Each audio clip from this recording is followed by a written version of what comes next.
오늘도 옆에 분들에게 말씀으로 은혜 받으세요 하고 축복하십시오. 네. 말씀으로 은혜 받으십시오. 네. 네, 오늘은 추수감사주일이에요. 네, 혹시 다른 마이크들이 켜져 있으면 좀 끄시고요. 네, 자꾸 울리는 소리가 납니다. 네, 오늘 추수감사주일인데 이스라엘 백성들에게 있었던 이 추수감사절은 대표적인 절기 중 하나입니다. 물론 이스라엘에서는 이제 추수감사절을 이렇게 말하지 않고 초막절이라고 불렀어요.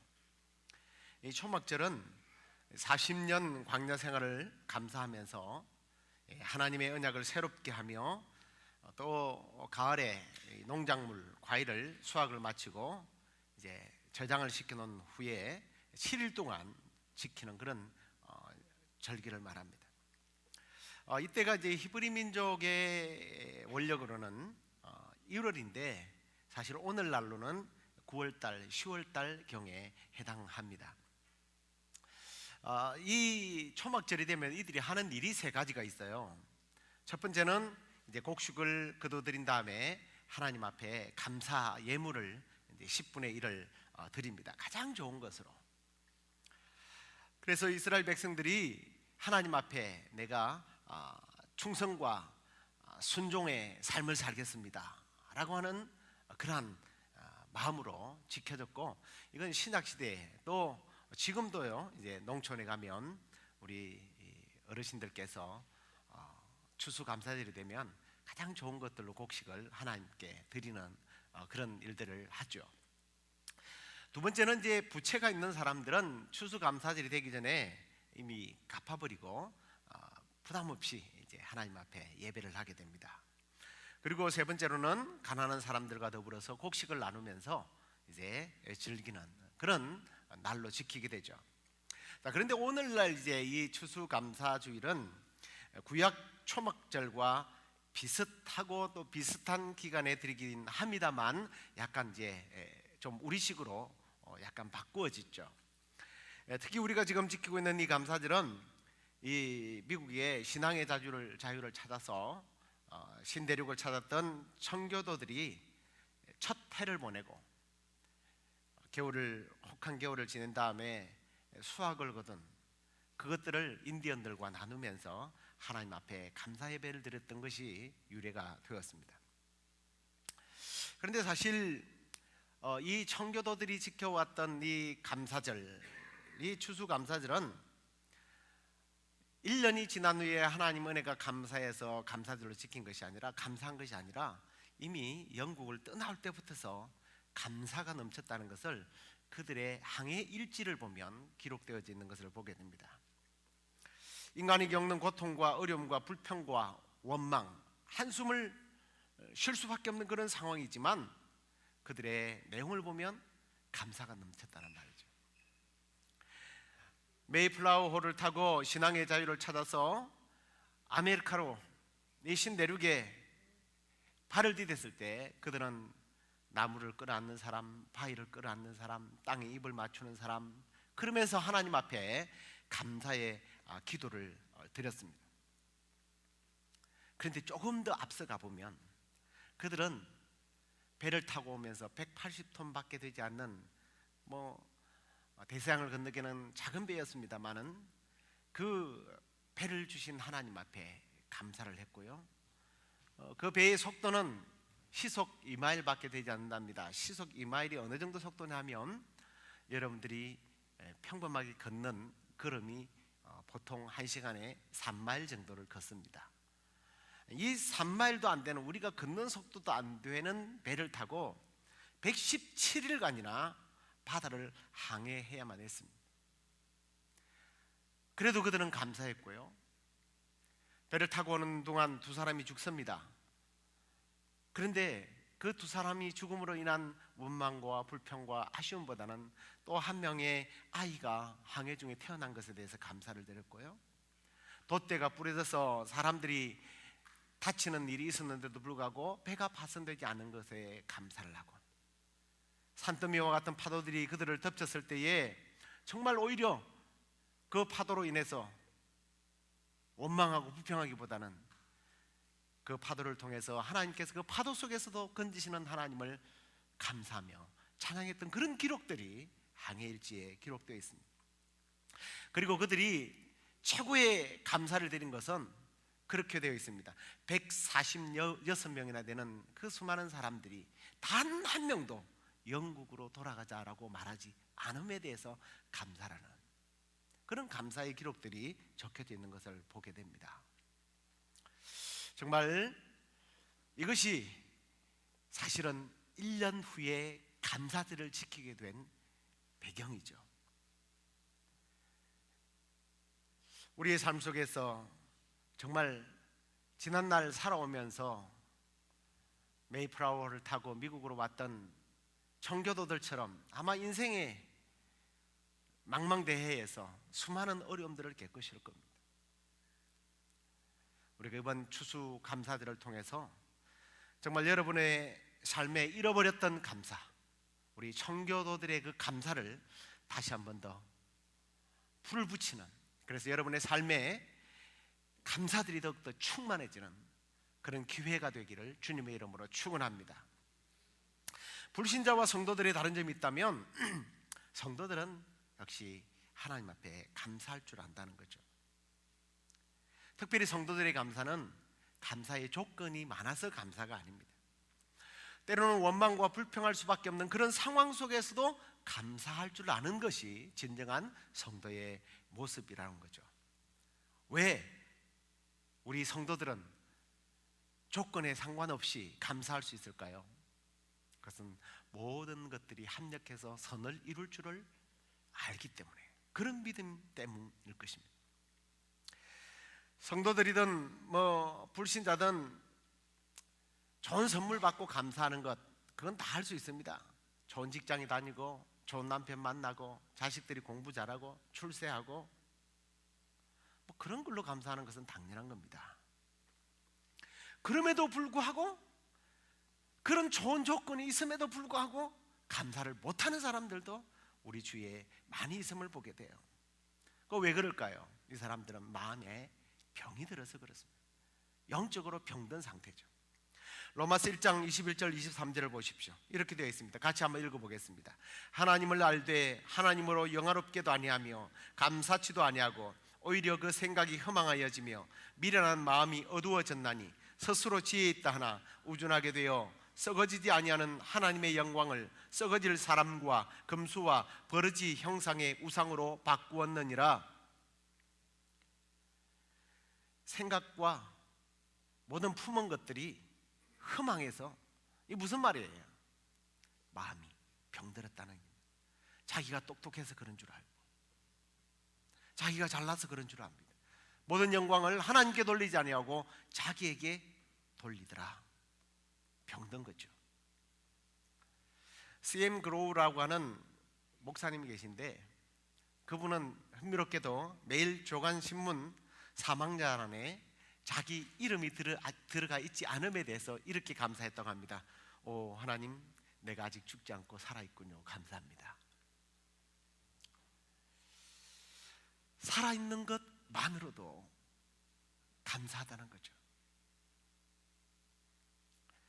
신앙생활을 잘한다, 여러분은 어떻게 평가하시는지 모르겠습니다만 성경적으로 볼 때에, 그리고 또 경험적으로 볼 때에 신앙생활을 잘하는 사람들은요 감사를 잘하는 사람들이더라고요. 하나님 앞에 감사하는 마음이 생기니 어찌 하나님을 예배하지 않을 수 있겠어요? 하나님께 감사하다 보니까 헌신하고 충성하고 봉사하고, 감사하다 보니까 나에게 받은 은혜를 다른 사람들에게 흘려 보내는 거죠.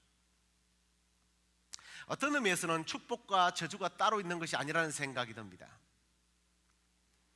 감사가 기적을 낳기 때문에 감사하는 사람은 그게 축복이고요, 반대로 감사하지 않는 사람들은요 불행을 낳는 거예요. 다르게 말하면 감사하지 않는 것은 이미 저주를 받은 삶이에요. 불평과 원망과 이런 불만은 감사를 잡아먹는 바이러스들이에요. 여기에 감염이 되면 감사가 자꾸 빼앗겨버립니다. 우리의 몸에 바이러스가 들어오면 우리의 건강한 에너지들이 빼앗기는 것처럼, 우리의 몸에 원망과 불평과 불만이라고 하는 그런 못된 바이러스가 들어오게 되면 우리가 영적으로 그래서 병들어 버리는 거예요. 그러나 감사하는 사람들에게는 언제나 감사의 조건들이 더 많이 일어나게 됩니다. 그래서 하나님 앞에 더 큰 영광을 드러내는 거죠. 그래서 감사가 결핍된 삶은 영혼과 정신과 육신의 건강도 나빠지지만, 감사하는 사람은 오히려 건강의 문이 열리고 축복의 문이 열리고 관계의 문이 열리고 은혜의 문이 열리게 되는 줄로 믿습니다. 감사함으로 여러분에게 그런 축복들이 넘치기를 다시 한 번 더 축원합니다. 자, 우리는 오늘 이제 감사가 얼마나 놀라운 기적을 일으키는지 오늘 함께 읽었던 본문을 통해서 말씀을 나누기를 원합니다. 오늘 이제 본문을 좀 이해해야 될 것 같은데요, 다니엘이 살았던 그때는 이 유다 나라가 남이스라엘이 망했던 때입니다. 주전 600년경에 이웃나라 바벨론에 의해서 남이스라엘은 나라가 망하게 되죠. 남쪽의 강대국이었던 그 애굽이 이 바벨론에게 점령을 당하고, 그리고 이제 이스라엘로 쳐들어와서 하여튼 건물이라고 하는 건물은 다 무너뜨릴 뿐만 아니라 그 유명했던 솔로몬의 성전까지도 다 무너뜨렸습니다. 많은 사람들이 죽었습니다. 그리고 자라나는 청소년들을 보니까 이 청소년들이 자라나면 다음에 독립운동을 할 것 같으니까 똑똑한 왕족들, 머리 좋은 아이들, 요즘으로 말하면 뭐 스탠포드, 뭐 하버드 이런 학교 다니는 좋은 인재들을 다 붙잡아 갔습니다. 그런데요, 그 중에 바로 다니엘과 그 유명한 사드락과 메삭과 아벳느고라고 하는 다니엘의 세 친구들이 있었습니다. 이 땅에 영원한 제국은 없는 것 같아요. 바빌론 제국도 결국은 점점 그 세력이 약해지더니 벨사살 왕 때에 나라가 다시 멸망하고 바사 왕국이 세워지게 됩니다. 이때 다리오가 즉위해서 이제 그 나라를 통치하는데 전국을 127개 주로 편성을 하고 지역을 다스리는 관리들을 세운 다음에 거기에서 3명의 총리들을 세우게 됩니다. 그 중에서도 단연 지혜로웠던 다니엘을 선임 총리로 임명을 하게 되죠. 이제 오늘 본문은 이때로부터 시작이 됩니다. 자, 유다 나라의 포로 출신이 왕의 총애를 입다 보니까, 바사 왕국의 수석 총리가 되다 보니까 그 주변에 있는 사람들이 시기하고 질투를 하게 됩니다. 그래서 마침내 이제 다니엘을 죽이기 위해서 악법을 하나 만들어요. 그게 뭐냐면은 황제를 숭배하는 그러한 법을 만들게 됩니다. 법 내용은 이래요. 이제부터 30일 동안 누구든지 왕 외에 어느 신에게나 사람에게 기도를 하게 되면 사자굴에 던진다라고 하는 법입니다. 사람이 교만해지면요, 다른 생각을 못해요. 왕에게 이 법령을 갖다 바치자, 이거 괜찮네, 내가 신이 되는 거니까 한번 30일만 한번 테스트 해보자, 아무 생각 없이 사인을 해준 겁니다. 그런데요, 오늘 6장 10절을 다시 한번 보시면 이렇게 됩니다. 이렇게 기록하고 있습니다. 다니엘이 이 조서의 의인이 찍힌 것을 알고도 자기 집에 돌아가서 그 방에 예루살렘을 향하여 열린 창에 전에 행하던 대로 하루 3번씩 무릎 꿇고 기도하며 그 하나님께 감사했더라. 다니엘은요, 지금 자기가 이런 행동을 하게 됨으로 인해서 발생될 결과를 알고 있었습니다. 죽음이죠. 지금 그의 기도는 죽음까지도 두려워하지 않는 그러한 기도와 감사를 하고 있다는 거예요. 죽음도 불사한 이 기도와 감사를 할 수 있었던 배경이 뭘까요? 그것은 첫째는 하나님의 주권을 인정하는 믿음이었습니다. 자기가 섬기는 다리오 왕이 별 볼 일 없다는 것은 아닙니다.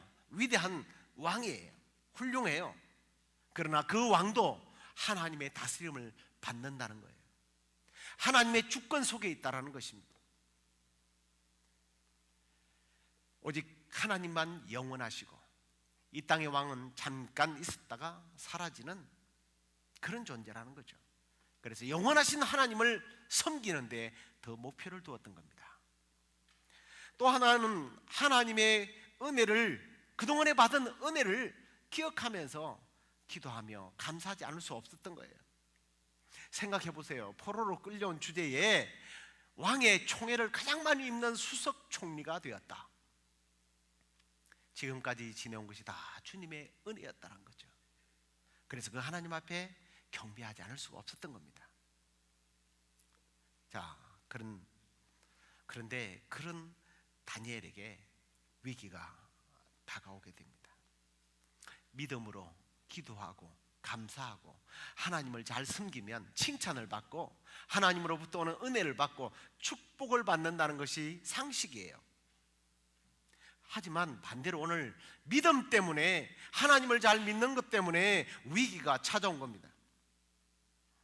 믿음으로 산 자신을 오늘 여기까지 인도하신 하나님, 그 하나님께서 위기의 상황으로 몰아간다? 여러분은 어떻게 하시겠습니까? 그래도 감사할 수 있겠느냐는 거죠. 그럼에도 불구하고 그는 기도하고 감사했습니다. 자, 그러면 이 오늘 다니엘의 기도와 감사에서 우리가 배우고 실천해야 할 교훈이 뭔가 한 두 가지 정도만 생각해 보려고 합니다. 첫째는 좋은 습관을 가져야 된다는 거죠. 다니엘은 좋은 습관을 가지고 있었던 겁니다. 어떤 습관이요? 기도하고 감사하는 습관을 가진 거예요. 특별히 다니엘은 보니까 오늘 자기가 기도하는 특별한 장소를 정해놨어요. 이 습관적인 사람들은 좋은 장소, 좋은 방법들이 항상 있는 것 같아요. 우리 예수님 마가복음 1장 35절에 보면 좋은 습관을 가지고 계셨어요. 새벽 오히려 미명에 예수께서 일어나 나가 한적한 곳으로 가서 거기서 기도했다. 예수님은 사람들이 없는 한적한 곳에 가셔서 기도하셨어요. 누가복음 22장 39절에는 심지어 죽기 마지막 전날에도 예수께서 나가서 습관을 쫓아 감난산에 가시매 제자들도 쫓았더니, 이 기록을 보면 그냥 예수님이 아무 때나 가서 기도한 것이 아니라 계속 규칙적으로 어떤 장소를 찾아가서 기도했다는 것을 발견하게 됩니다. 왜 제가 그런 상상을 해보느냐 하면, 예수님 밖에 나갔는데 무슨 오줌 누러 갔는지 어디 딴 데 갔는지 알 게 뭐예요? 예수님이 사라지면 제자들이 예수님이 어디 가셨지? 지난번에 그 자리에 가면 혹시 있을까? 그때 거기서 기도했는데 가보니까 그 자리에 있더라는 거예요. 예수님은 기도의 장소가 있었던 겁니다. 기도의 습관이 있었던 거예요. 그리고 오늘 이 다니엘을 보십시오. 오늘 말씀을 다시 한번 보여주시기 바랍니다. 여기 말씀 보면 전에 행하던 대로라고 기록이 되어 있습니다. 다니엘은 어느 날 갑자기 생각해 보니까 내가 기도해야 되겠구나, 감사해야 되겠구나, 그게 나한테 좋을 거야, 이게 아니라 전에 행하던 대로, 오래전 습관, 자기 삶에 있어서 늘 하던 행하던 대로, 심지어는 그게 습관이 되다 보니까 기도하고 감사하는 그 일에 목숨을 바쳐야 된다는 사실을 알면서도 습관이니까 하는 거예요. 여러분, 알코올 중독자들이나 어떤 중독의 영의 미혹에 사로잡힌 사람들을 보십시오. 당신 마약하면 죽어요. 그래도 마약해요. 왜? 습관이니까. 그건 나쁜 습관이지만 습관은요, 이렇게 중요한 거예요. 왜냐하면 습관을 어떻게 가지느냐에 따라서 행복과 불행이 갈라지기 때문입니다. 멋진 인생, 아름다운 인생을 살고 싶어 할 거예요. 그런데 그런 인생을 살고 있는 사람들이, 대부분의 사람들이 뭐라고 말하냐면 성공하는 습관을 가지고 있다가 그렇게 얘기를 합니다. 좋은 생각은 좋은 말을 낳고요, 좋은 습관, 좋은 말을 하는 습관을 들인 사람은 좋은 말을 하게 돼 있어요. 또 좋은 말을 하다 보니까 좋은 행동이 나오고요, 또 좋은 그런 행동들이 좋은 인격을 만들어가는 거예요. 특별히 우리 믿음의 사람들은 하나 더 좋은 믿음의 습관이 생겨요. 그 습관이 뭐냐면 그걸 영성이라고 불러요. 좋은 습관을 가지다 보면 나도 모르게 영성이 자라게 됩니다.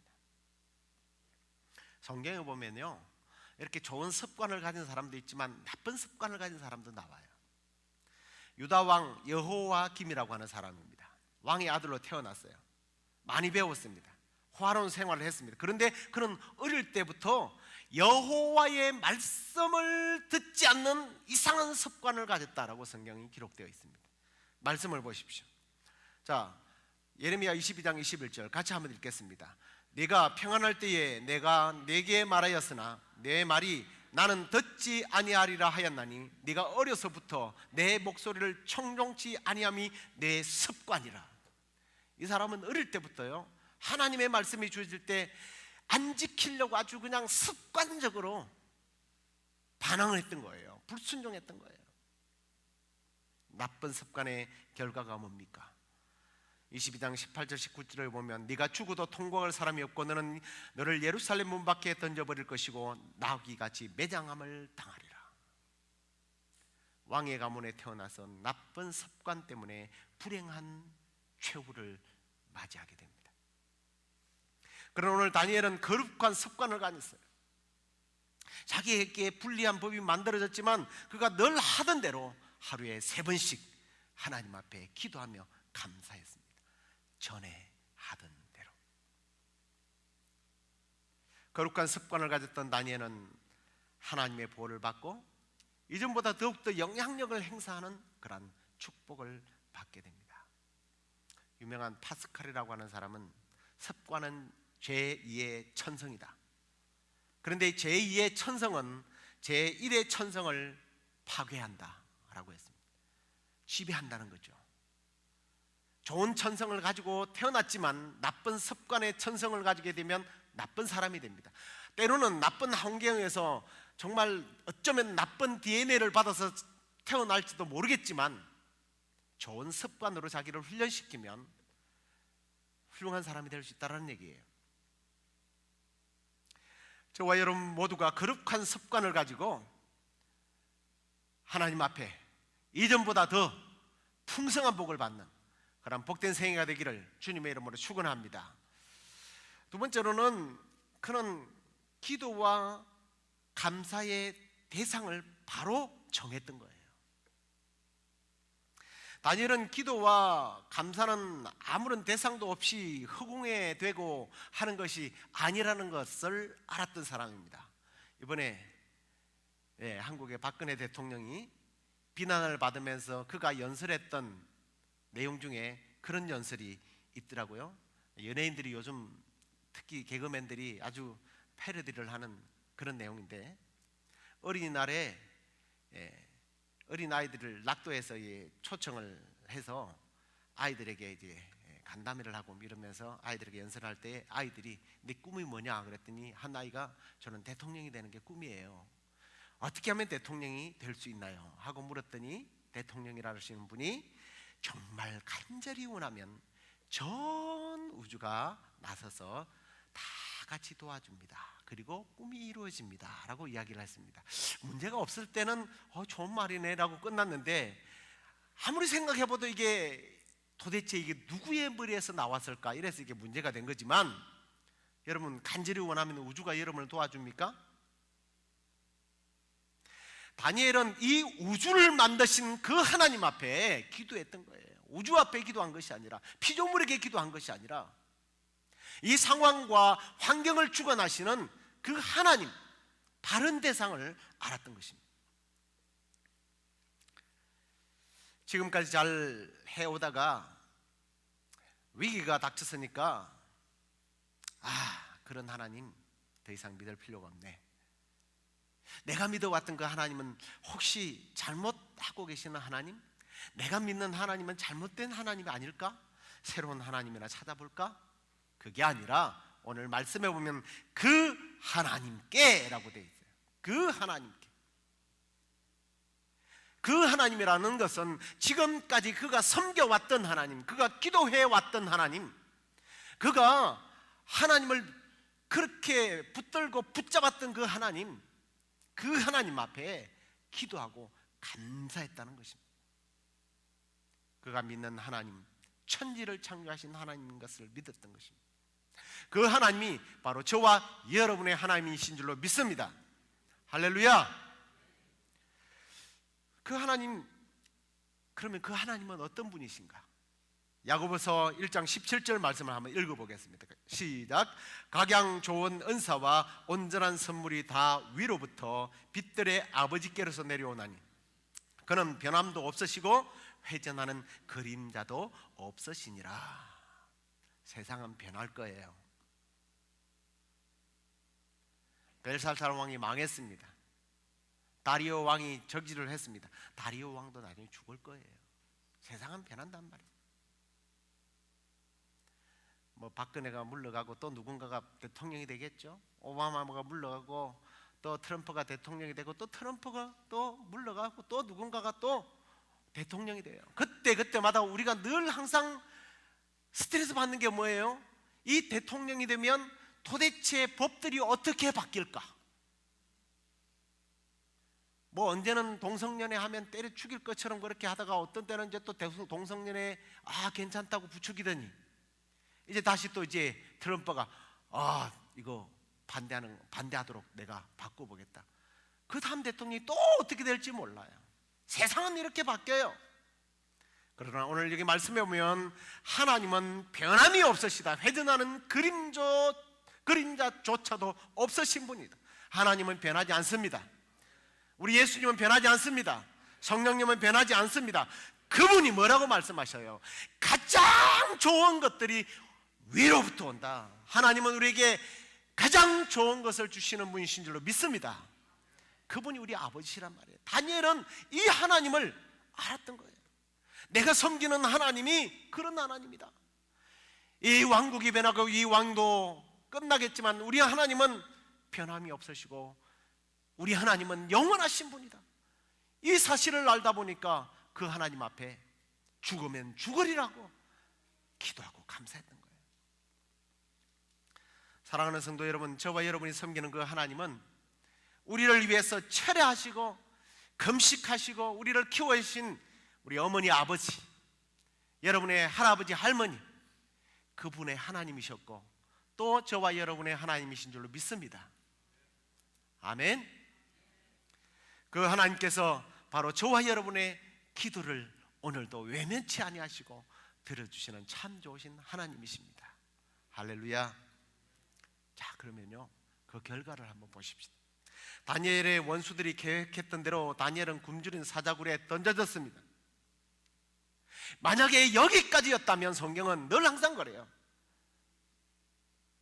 요셉이 물 없는 웅덩이에 던져지고 노예로 팔려갔던 그 시간까지만 성경이 끊어진다면 그 하나님은 이상한 하나님이세요. 사실 한편으로 볼 때 이 부분에서 믿음의 갈등이 어찌 없을 수 있겠어요? 어려운 상황이 닥쳐서 기도했는데 사다굴에 던져진다? 망한다? 일이 더 엉키고 설키고 엉망이 되어버렸다? 그럴 때 대부분의 사람들은 어떻게 해요? 하나님 참 무심하시다. 사다굴에 던져지는 그 순간까지도 그렇게 바라고 그렇게 기도했던 기적은 일어나지 않았습니다. 풀무불에 다니엘의 세 친구들이 던져질 때 아무런 기적도 일어나지 않았습니다. 포기할 수밖에 없는 그런 상황에서 놀랍게도 하나님이 역사하시더라는 거예요. 첫째, 왕이 변화되는 모습을 한번 우리가 살펴볼 수 있습니다. 다리오 왕은 자신이 찍은 그런 의인으로 이 사인으로 인해서 다니엘이 사자굴 속에 던져져야 되는 그런 상황에 어쩔 수가 없었습니다. 그런데 그가요 하나님을 인정하기 시작해요. 다니엘서 6장 16절 18절 20절 말씀입니다. 제가 딴 설명을 하지 않고 말씀을 읽겠습니다. 왕이 다니엘에게 일러 가로되 너의 항상 섬기는 내 하나님이 너를 구원하시리라. 왕이 궁에 들어가서 밤이 맞도록 금식하고 그 앞에 기약을 거치고 침수를 패하니라. 이튿날에 왕이 새벽에 일어나 급히 사자굴로 가서 다니엘의 든 굴에 가까이 이르러는 슬피 소리질러 다니엘에게 물어가로되 사실은 하나님의 종 다니엘아, 너희 항상 섬기는 내 하나님이 사자에게서 너를 구원하시기에 능하셨느냐? 무슨 말입니까? 하나님을 인정하기 시작했습니다. 다윗을 신뢰했던 이 다리오 왕이 하나님을 신뢰했다는 겁니다. 다니엘을 믿었던 이 사람이 하나님을 믿었다는 거예요. 발전하는 모습을 보게 됩니다. 다리오 왕은 다니엘이 섬겼던 그 하나님이 다니엘을 지켜줄 줄로 믿었다고 고백해요. 그리고 밤에 잠을 자지 않고 기다렸다가 자기가 선포했던, 자기가 믿었던 그 하나님이 어떻게 역사하시는지를 보고 싶어서 새벽 일찍 달려가서 믿음으로 확인을 한 거예요. 한 사람 다니엘의 믿음이 그가 섬기던 왕의 마음을 사로잡아서 불신의 사람을 하나님의 사람으로 변화시켰습니다. 오늘 여러분의 주위에 믿음과 전혀 없는 사람들이 있습니까? 바로 저와 여러분의 믿음을 통해서 저와 여러분의 주위에 있는 사람들이 하나님을 알게 되는 그러한 사람으로 쓰임받게 되기를 주님의 이름으로 축원합니다. 그 다음에 또 오십시오. 포악한 사자의 입을 하나님께서 막아주셨습니다. 살려달라고 구걸하지 않았습니다. 믿음의 절개를 지켰습니다. 죽으면 죽으리라, 내 하나님께서 구해줄 것이고 그리하지 아니할지라도 나는 마음을 바꾸지 않겠습니다. 그 세 친구들처럼 기적이 일어났어요. 6장 22절 우리 함께 말씀을 읽겠습니다. 나의 하나님이 이미 그 천사를 보내어 사자들의 입을 봉하셨으므로 사자들이 나를 상해하지 아니하였사오니 이는 나의 무죄함이 그 앞에 명백하오며 또 왕이여 나는 왕의 앞에도 해를 끼치지 아니하였나이다. 살아계신 그 하나님, 그 기적의 하나님은 다니엘 시대뿐만 아니라 오늘도 우리 하나님은 사자의 입을 봉하듯 사단의 입을 봉하고 여러분의 삶에 일어나는 그러한 무서운 재앙들과 그러한 불행을 가져오는 것들을 봉해버리는 그런 은혜가 있기를 주님의 이름으로 축원합니다. 자, 세 번째로는 쓰임을 받기 시작하는 거예요. 더욱더 존귀하게 쓰임을 받게 됩니다. 다니엘서 6장 26절 28절 같이 읽겠습니다. 내가 이제 조서를 내리노라. 내 나라 내 관할 아래에 있는 사람들은 다 다니엘의 하나님 앞에 떨며 두려워할지니 그는 사시는 하나님이요 영원히 변치 않으실 자시며 그 나라는 망하지도 아니할 것이요 그 나라는 무궁할 것이며 그는 구원도 하시며 건져내기도 하시며 하늘에서든지 땅에서든지 이적과 기사를 행하시는 자로서 다니엘의 구원하여 사자의 입에서 벗어나게 하셨음이라 하였더라. 이 다니엘이 다리오 왕의 시대와 바사 사람 고레스 왕의 시대에 형통하였더라. 아멘. 다니엘은 그 나라의 최고의 사람인 그 왕의 입을 통해서 다니엘이 믿는 하나님이 어떤 하나님인가를 증거하게 되고, 그리고 다니엘은 형통한 사람이 되었다. 형통한 사람이 되었다. 말씀 맺겠습니다. 다니엘의 기도와 감사 속에 나타난 하나님의 기적이 그때만이 아닌 줄로 저는 확신합니다. 기도와 감사의 아름다운 습관을 만들고 어떤 불리한 상황 속에서도 그 하나님을 붙잡을 때에 다니엘에게 역사하셨던 그 하나님은 동일하게 오늘도 저와 여러분의 삶에서 역사하시고 저와 여러분의 삶을 승리로 이끌고 형통한 삶을 살게 해 주실 줄로 믿습니다. 그런 형통한 삶이 되기를 주님의 이름으로 축원합니다. 우리 다 같이 일어나서 찬양하십시다.